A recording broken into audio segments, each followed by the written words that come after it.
बहुत समय पहले सागरपुर राज्य के एक छोटे से तटीय गांव नीलटोला में देवदत्त नाम का एक गरीब मछुआरा रहता था। उसके पास न तो मजबूत नाव थी और न ही अच्छा जाल। फिर भी वह दिन रात मेहनत करता था, लेकिन किस्मत हर बार उसे मुंह मोड़ लेती थी। देवदत्त अपनी पत्नी मालती और 6 साल के बेटे कन्हैया के साथ रहता था। घर में अक्सर चूल्हा ठंडा रहता और कई रातें भूख में गुजर जाती। एक सुबह भूख और बेबसी से टूटा हुआ देवदत्त समुद्र की ओर चल पड़ा।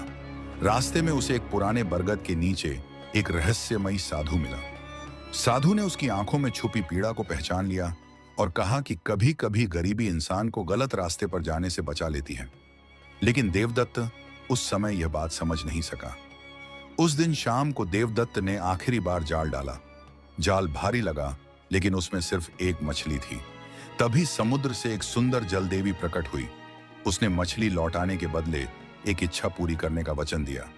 देवदत्त उस दिन मछली लेकर घर चला गया, क्योंकि उसके लिए परिवार की भूख सबसे बड़ी थी।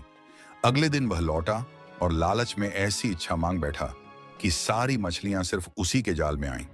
जलदेवी ने चेतावनी दी, फिर भी उसकी इच्छा पूरी कर दी। कुछ ही दिनों में देवदत्त अमीर बन गया। झोपड़ी हवेली में बदल गई और लोग उससे डरने लगे। लेकिन उसका दिल कठोर हो गया। उसने गरीब मछुआरों का मजाक उड़ाया और उनके दुख को नजरअंदाज कर दिया। यहां तक कि उसका अपना परिवार भी उससे दूर हो गया। तभी वही साधु फिर प्रकट हुआ और जलदेवी में बदल गया। उसने कहा, मैंने तुम्हें दिखाया कि धन इंसान को कैसे बदल देता है। देवदत्त को अपनी गलती समझ आई और उसने सच्चे मन से पश्चाताप किया। उस दिन के बाद मछलियां पूरे गांव के जाल में आने लगी। देवदत्त ने घमंड छोड़ दिया और जरूरतमंदों की मदद करने लगा।